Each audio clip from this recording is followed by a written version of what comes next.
If you've been thinking about making passive income by selling Procreate brushes, then make sure to keep watching because today we're going to be talking about 4 things you need to know before you start selling your own Procreate brushes online. Hey everyone, welcome back to my channel. If you're new here, I'm Aurélie, a lettering artist from the Gold Coast in Australia. I'm passionate about helping other creatives improve their lettering skills and sell their own digital products online. I have many online courses and design resources, so if you want to check them out, make sure to check out my website. In this video, I'm going to be talking about the 4 things I wish I knew before I started selling my own Procreate brushes online, and that I think you should take into consideration too if you want to start selling your own brushes. So let's jump straight into it. The first thing I wish I knew sooner rather than later is that you don't need hundreds of brushes for your brush set to be successful. When making your brush set, you will need to decide on the number of brushes you're going to include in it. The number of brushes to include in a toolkit of Procreate brushes can vary depending on your needs and preferences as a digital artist. While there is no rule on how many brushes to include, there are a few things to consider when creating a toolkit. It's better to include a smaller number of high quality brushes than a large number of low quality brushes. So you want to make sure that each brush you include is unique and serves a specific purpose. Ultimately, the number of brushes to include in a toolkit depends on your specific needs as an artist. Some artists prefer to work with a smaller number of brushes, while others may prefer a larger selection. So as a general guideline, I think a toolkit of 20 to 30 brushes can be a good starting point for most artists. This is enough to provide variety and flexibility while also ensuring that each brush is high quality and serves a very specific purpose. I believe that providing too many brushes in a Procreate toolkit can be bad for the customer because it can be overwhelming, it can feel confusing, and it can also compromise the quality of some of the brushes. I've seen people selling toolkits with over 1,500 brushes, which I think is absolutely ridiculous. Therefore, I think it's important to carefully curate your toolkit to strike a balance between variety and ease of use and to prioritize quality over quantity.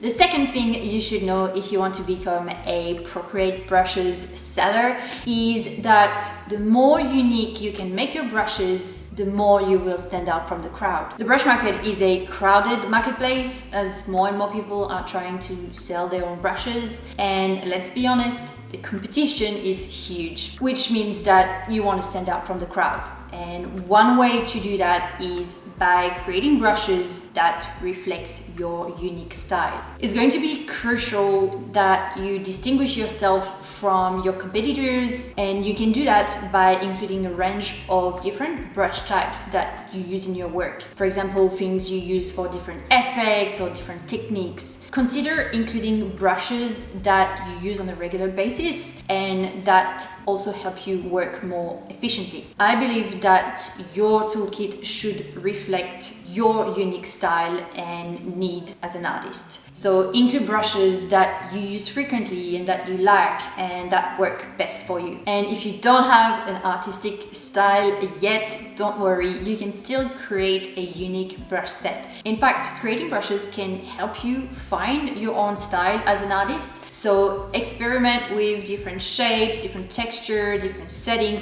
to find what works best for you. Don't be afraid to try out new things and see what happens. The more you practice, the more you experiment, the more you will refine your skill and develop your unique style. This is something I teach in detail in my Lettering Style Secrets course, which opens for enrollment once a year around October, so make sure to keep an eye out for that.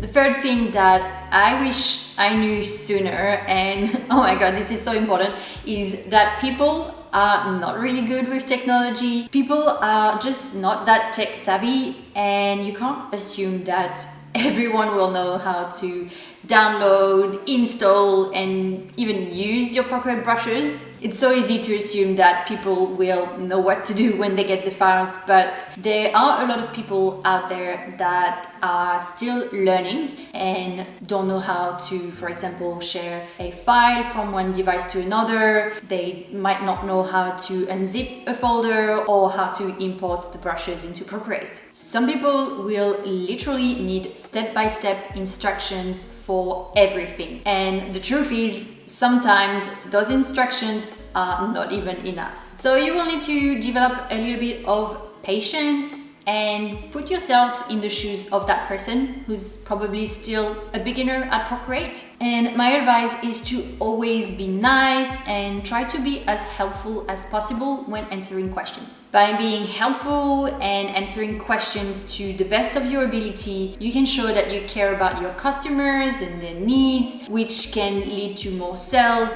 and more positive reviews as well.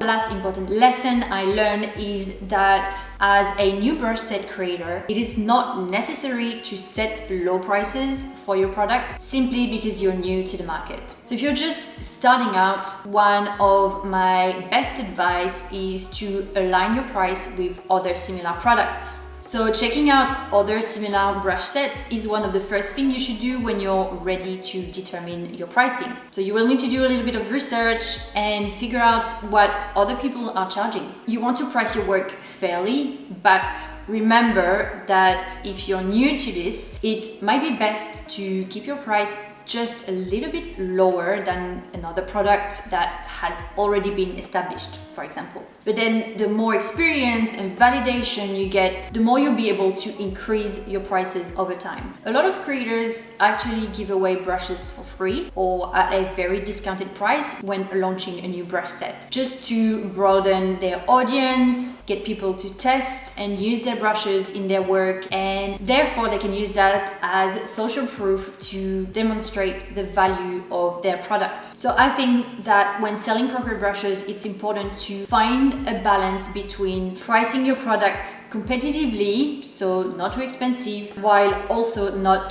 devaluing it. So you don't want to make it too cheap either. So setting a price too low can make your customers think that the quality is poor, while setting it higher can show that you bring something extra to the table. So I recommend to only raise your prices once you've established yourself and received the validation that your product is actually worth it.